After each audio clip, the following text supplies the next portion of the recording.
बड़े घोटाले का पर्याय बनी हुई, ये किसी भी राज्य में कल्याण का काम नहीं कर सकती।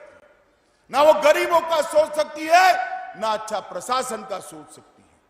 गरीब कल्याण और अच्छा प्रशासन मोदी जी के नेतृत्व में केवल और केवल भारतीय जनता पार्टी दे सकती है और कोई नहीं। मित्रों, 2017 में जब चुनाव हुए, मैं ही भारतीय जनता पार्टी का राष्ट्रीय अध्यक्ष था। मैं इस देवभूमि पर आया था। हमने हमारा एक घोषणा पत्र जारी किया था और घोषणा पत्र को लेकर कोई भी स्टडी कर दे, हमने 85% से ज्यादा हमारे वादे समाप्त कर दिए। तो 85%। और मैं यहां पर चैलेंज देकर जाता हूं रावत साहब को कि रावत साहब, आप कांग्रेस में थे, उसका घोषणा पत्र था, आपकी सरकार में रहते, मुख्यमंत्री के नाते सारी घोषणाओं थी, इसका सूची बना दो। मैं मेरे युवा मोर्चा के अध्यक्ष को भेजता हूं, यहां हो जाए देहरादून के चौराहे पर 2-2 हाथ एक बार चर्चा। ये कांग्रेस पार्टी वादा खिलाफी करने वाली पार्टी है। ये कांग्रेस पार्टी राजनीतिक रूप से सत्ता हत्या कर उसका उपभोग करने वाली पार्टी है। वो कभी भी किसी लोक कल्याण का काम नहीं कर सकती। अरे यहां तक मित्रों, मैं आया था, कुछ लोग मुझे मिलने आ गए, मेरा काफला रुक गया था, तो मैंने पूछा भाई क्या हुआ? तो कि साहब आपको मालूम नहीं है शुक्रवार है। क्यों, शुक्रवार को क्या होता है? मैं तो थोड़ा सोचने लगा कि मुझे मेरा जनरल नॉलेज वीक हो गया, शुक्रवार में क्या होता है? तो उसने कहा शुक्रवार को नेशनल हाईवे बंद कर कर वहां नमाज पढ़ने की इजाजत दे देते हैं। शुक्रवार को छुट्टी देने की भी हिमाकत करने की सोची थी इन्होंने। मित्रों, ये तुष्टीकरण और एपीसमेंट करने वाले, ये तुष्टीकरण और एपीसमेंट करने वाले कभी भी देवभूमि का काम नहीं कर सकते। और यहां पर आकर बड़े बड़े आवाज से हमारे पुष्कर धामी को सवाल करते हैं, भैया रावत साहब, आप जरा आपका स्ट्रिंग ऑपरेशन एक बार देखकर आ जाइए, तो आपको मालूम पड़ेगा आपको बोलना चाहिए या नहीं बोलना चाहिए।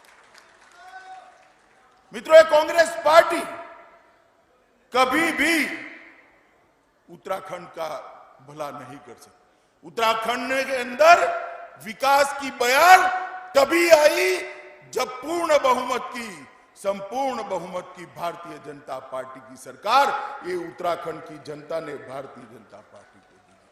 और मोदी जी ने, पहले त्रिवेंद्र सिंह थे, तीरथ सिंह थे और पुष्कर सिंह आए, मोदी जी ने हमारे तीनों मुख्यमंत्रियों को साथ लेकर एक विकास का नया संपुट बनाया है। इसके कारण आज उत्तराखंड आगे बढ़ रहा है। मित्रों, इतना बड़ा कोरोना का आपदा आई, पहाड़ पर है हमारा प्रदेश, दूर सुदूर भौगोलिक क्षेत्र में रहने वाले लोग हैं, मगर कोई भी कहां पर भी रहा हो, मैं इतना निश्चित कह सकता हूं, कोरोना से बचाने का काम भारतीय जनता पार्टी की सरकार ने किया। उत्तराखंड हमारा ये वीर भूमि, ये देवभूमि, 100% टीकाकरण जिन राज्यों में सबसे पहले हुआ, उसमें से हमारा उत्तराखंड है। ऑक्सीजन प्लांट भी लगाए गए, नए नए अस्पताल खोले गए, नए नए बेड बनाने की व्यवस्था हुई।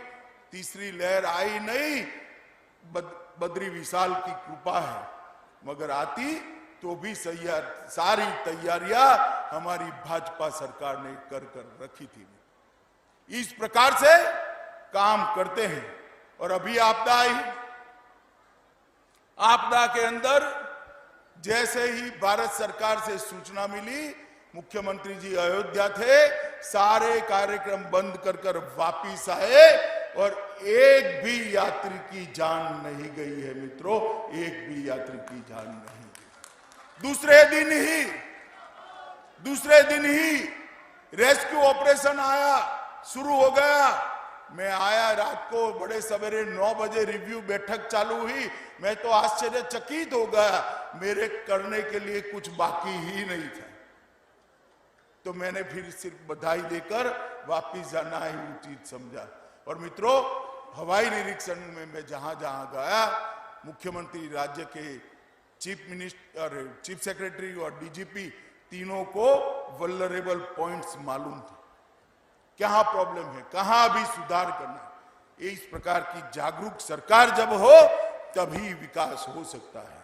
मित्रों, आज मैं यहां पर आया हूं तब ये भी कहना चाहता हूं कि गंगा जल के वितरण के लिए भी कोऑपरेटिव तरीके से एक नया काम शुरू हुआ है और इससे देश भर के मां गंगा के प्रति श्रद्धालुओं को, श्रद्धा रखने वाले श्रद्धालुओं को घर बैठे गंगा जल भी मिलेगा और उनका मोक्ष का रास्ता भी खुल जाएगा। आज मैं यहां आया हूं, अपना केदार धाम क्षत विक्षत हो गया था। जब आपदा आई तब 5 तारीख को प्रधानमंत्री जी उसका वहां पर एक बहुत बड़ा भगवान आदि शंकराचार्य का मूर्ति वहां लगाने वाले हैं मित्रों, और उसके साथ देश भर के शिवालयों को उन्होंने जोड़ा है।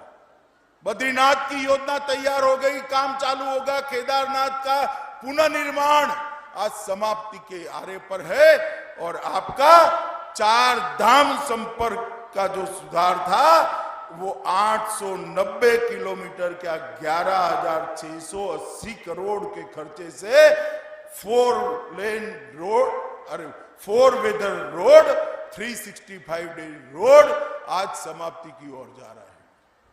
ये भारतीय जनता पार्टी भी कर सकती।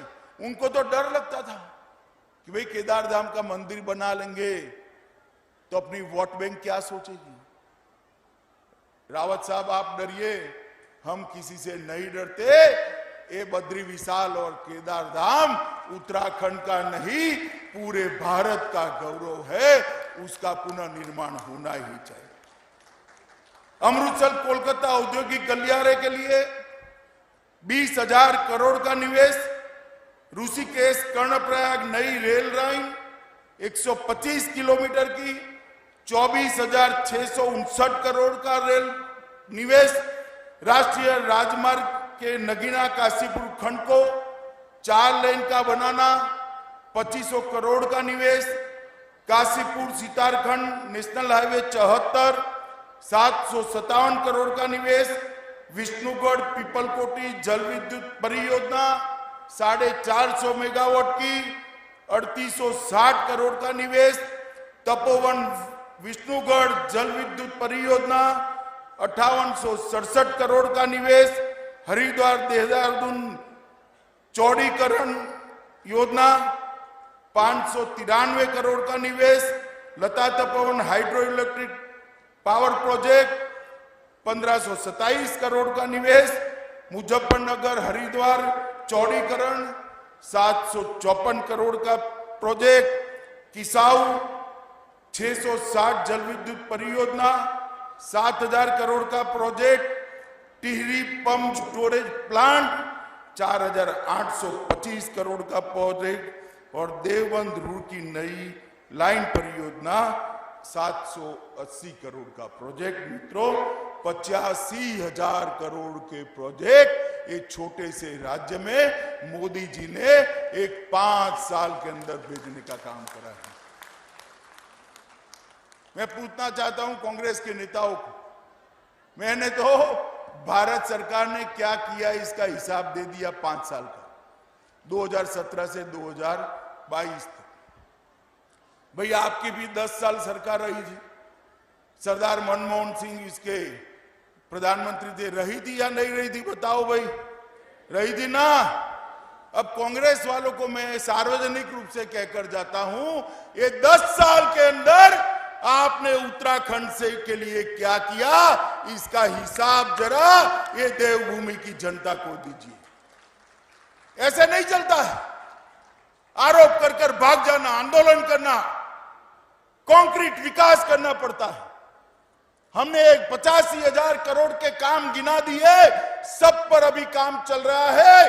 5 साल के अंदर 85,000 करोड़ के काम, इसके आधे भी अगर आप 10 साल के अंदर गिना लो तो फिर माने आपकी बात को, मगर वो आएंगे ही नहीं। यहां से चले जाएंगे राहुल बाबा के वहां, फोटो खिंचाएंगे, ट्वीट करेंगे और फिर मानेंगे उत्तराखंड का भला होगा। मित्रों, ये लोग कभी उत्तराखंड का भला नहीं कर सकते, उत्तराखंड के गरीबों का भला नहीं। केवल और केवल मोदी जी के नेतृत्व में, पुष्कर धामी के नेतृत्व में भारतीय जनता पार्टी ही उत्तराखंड का भला कर सकती है और कोई नहीं कर सकता। और हम तो मानते हैं अटल जी ने उत्तराखंड को बनाया है, उत्तराखंड का विकास करने का हमारा नैतिक दायित्व है, हमारी जिम्मेदारी है। मैं आज कहने आया, उत्तराखंड की गरीब माताओं के घर में आज तक गैस नहीं जाता था, गैस भेजने का काम नरेंद्र मोदी जी ने किया। उत्तराखंड के गरीबों के घर में बिजली भी नहीं थी, एक लट्टू भी नहीं था, बिजली पहुंचाने का काम नरेंद्र मोदी जी ने किया। उत्तराखंड के हर गरीब के घर में शौचालय बनाकर माताओं और बहनों को शर्म से मुक्त करने का काम भारतीय जनता पार्टी की नरेंद्र मोदी सरकार ने किया है।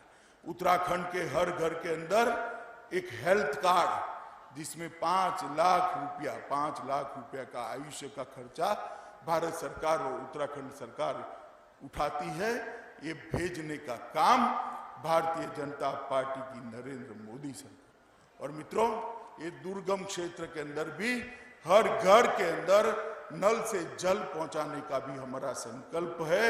और मैं विश्वास दिलाता हूं कि दिसंबर 2022 के पहले उत्तराखंड के हर घर के अंदर जल नल से पहुंचेगा और शुद्ध पीने का पानी माताओं बहनों को दूर से नहीं लाना पड़ेगा। अब जरा मुझे कांग्रेस वाले जवाब दे, क्या किया 70 साल? 4 पीढ़ी ने शासन किया, आपने क्या किया? अरे बैंक अकाउंट नहीं दे पाए थे, गरीबों के 45 करोड़ बैंक अकाउंट खोलने का काम हमारे नेता और देश के प्रधानमंत्री नरेंद्र मोदी जी ने किया है। मित्रों, मैं तो आज ये वीर भूमि उत्तराखंड की जनता को बताने आया, उत्तराखंड में कोई घर ऐसा नहीं है जहां से जवान या तो सेना में नहीं या सीएपीएफ में नहीं। देश की सुरक्षा करने के लिए उत्तराखंड के जवानों ने हमेशा अपना सर्वोच्च बलिदान दिया है। ये वीरों की भूमि, ये वीर भूमि है। और जब 1 रैंक 1 पेंशन की बात थी, 70 साल तक राज करने वाली कांग्रेस जवानों के लिए 1 रैंक 1 पेंशन की बात ही नहीं करती थी। आपने आशीर्वाद दिया, सभी सीटें भारतीय जनता पार्टी को दे दी, मोदी जी को आपने प्रधानमंत्री बनाया। एक ही झटके में 2016 में 1 रैंक 1 पेंशन का मसला समाप्त कर लाखों जवानों के घर में उनका अधिकार देने का काम ये भारतीय जनता पार्टी की सरकार ने। मगर मित्रों, गड्ढा बहुत बड़ा है, 5 साल में नहीं भरेगा। हमें एक मौका दीजिए, मैं आपको वादा कर जाता हूं, एक मौका दीजिए, हर घर में खुशहाली लाने का काम मोदी जी और हमारे पुष्कर धामी की टीम बनकर करेगी। हम लोग विकास में मानते हैं, हम लोग गरीबों का दर्द जानते हैं, क्योंकि हमारा नेता ही चाय बेचने वाले के गरीब परिवार में जन्म हुआ है। मित्रों, मैं फिर से एक बार आप सब लोगों को निवेदन करता हूं, आज जो 4 योजनाओं का शुभारंभ हुआ है उसकी शुभकामनाएं देता हूं। और साथ में आने वाले दिनों में उत्तराखंड की जनता कोई गलत फैसला न करे। भारतीय जनता पार्टी का साथ दीजिए, मोदी जी पर विश्वास करिए और पुष्कर धामी को मौका दीजिए, हम उत्तराखंड को बदल कर रखें। बहुत सारी माताएं बहनें आई, घर में मटका खरीदना होता है तो ऊपर टकोरा लगाते हैं ना, पक्की है या कच्ची है, मटकी लगाते हैं या नहीं लगाते? तो भाई 50 से 75 रुपए की मटकी खरीदने में टकोरा लगाते हो। 5 साल के लिए सरकार बनानी है, जरा टकोरा ढंग से लगा देना, रॉन्ग नंबर डायल ना हो जाए, वरना ये फिर से आरोपों की राजनीति करेंगे, काम कुछ नहीं करेंगे और भ्रष्टाचार का बयार आ जाएगा। भारतीय जनता पार्टी के नेतृत्व में यहां पर विकास की एक शुरुआत हुई है, उसको सातत्य दीजिए, उसको समर्थन कीजिए, उसको आशीर्वाद दीजिए और भगवान केदारनाथ और हमारे बद्री विशाल को पूरे विश्व के अंदर गौरव हो ऐसे विकास के साथ बैठा हुआ देखिए। इतनी ही बात कर मेरी बात को, मेरे शब्दों को विराम देता हूं। मैं आप सभी से निवेदन करता हूं, एक संकल्प के लिए दोनों हाथ उठाइए, मेरे साथ उठाइए दोनों हाथ, विजय के संकल्प की मुट्ठी बींचे और प्रचंड आवाज से बोलिए, भारत माता की, भारत माता की, भारत माता की, वंदे वंदे वंदे